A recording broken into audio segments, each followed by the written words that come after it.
Our our project is thinking about veterans who have advanced chronic kidney disease, and if we can use video visits to kind of engage them in goals of care conversations. Dr. Julia Schneider is the co-PI with me, and she unfortunately couldn't make it today.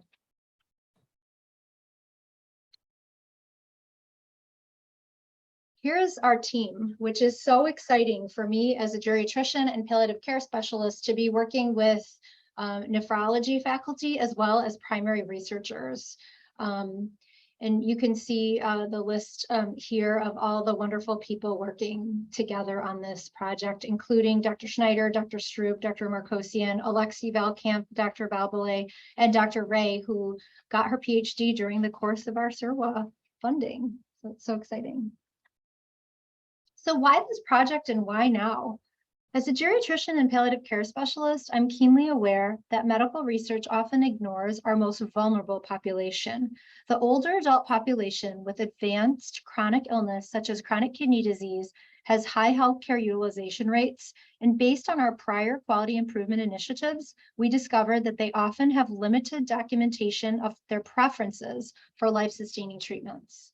The neat part of this collaborative is considering the multi-specialty perspective and how technology might be best integrated into providing this vulnerable population with high quality, accessible healthcare that fits with who they are as people.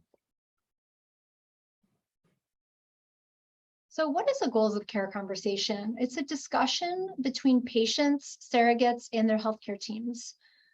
About their values, goals, and preferences for healthcare decisions. And when we talk about goals of care conversations in the palliative care world, we're usually talking about patients with advanced illness. The nephrology literature really talks a lot about shared decision-making, and the Renal Physicians Association has strong recommendations that this type of shared decision-making should be conducted in all patients with advanced chronic kidney disease who are choosing whether, or who are like thinking about whether or not they want to pursue dialysis. And that's particularly important for patients with stage 4 and 5 chronic disease, chronic kidney disease who are heading towards possibly needing dialysis. And I think this graph kind of says it all here, that aging Medicare population patients with CKD 4-5 have super high mortality rates. And so this is a very vulnerable population.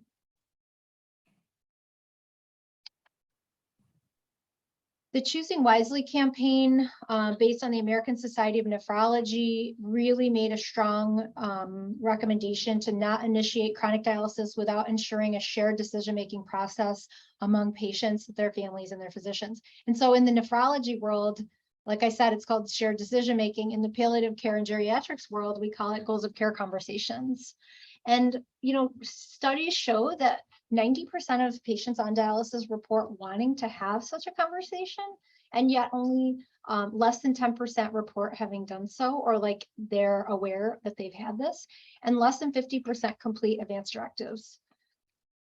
So this is a population that maybe we're not necessarily reaching and following all the guidelines.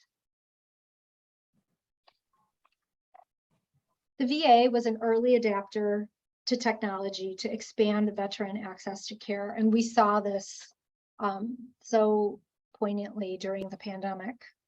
Telemedicine has become an important performance metric within the VA, including within the National VA Hospice and Palliative Care Program. Video telehealth, or VVC, is a cost-effective alternative to standard in-person care with high rates of veteran satisfaction. And that being said, current research investigating VVC use in older adults is varied.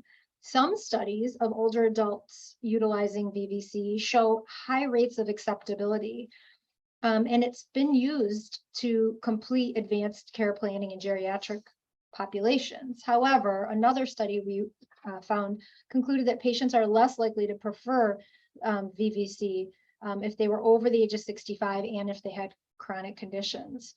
So though telemedicine has been used for veterans with advanced chronic kidney disease by nephrologists, To our knowledge, no research has specifically investigated the VVC modality for goals of care conversations in older veterans with CKD.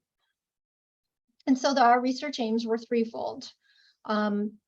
Really, we wanted to seek whether VVC is an acceptable approach to conducting goals of care conversations in older adults by looking at their demographic and medical characteristics in those who chose VVC and those who chose in-person or telephone visits, to compare the outcomes of the goals of care conversation. Does the quality of the conversation change when it's done on video visit rather than in person? And looking at LST completion rates and types of life-sustaining treatments that are limited in all modalities. And then finally, identifying the barriers and facilitators to engaging veterans in goals of care conversations via all visit modalities from the perspective of the veterans and the palliative care providers.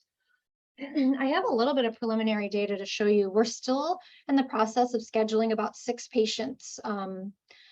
We've completed, so first of all, let me just say, my amazing coordinator has screened 506 veterans that are seen by nephrology, and 57 were deemed eligible based on our criteria.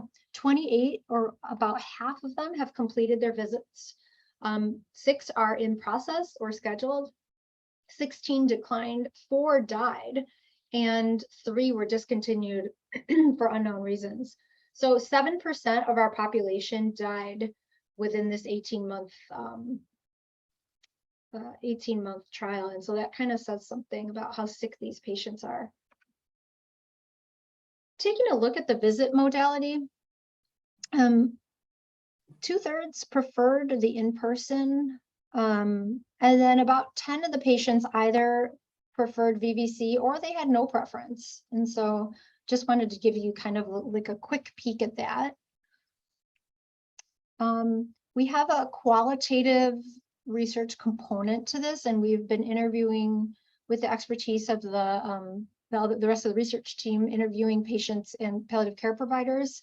And some of the benefits of VVC include increased family participation and access to veterans' unique contacts. I thought that was really interesting.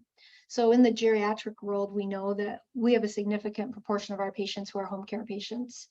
And families felt that it was helpful for elderly homebound veterans with dementia to be seen by a palliative care provider and for them to see the patient's surroundings. That was very powerful for that family. The benefits of in-person palliative care visits were deemed the convenience of scheduling these patients alongside existing patients, existing appointments. So we really made ourselves flexible and got to the veterans when they had other types of medical appointments. It also, patients felt that it facilitated easier practitioner-patient communication. It was easier to ask questions. And then in general, goals of care conversations positively impact lives if there is more care coordination. That's how the palliative care providers felt. And then veterans felt more informed and reassured after participation. So these are just like the beginnings. I'm giving you some preliminary data about what we've been finding. Thank you so much for your time.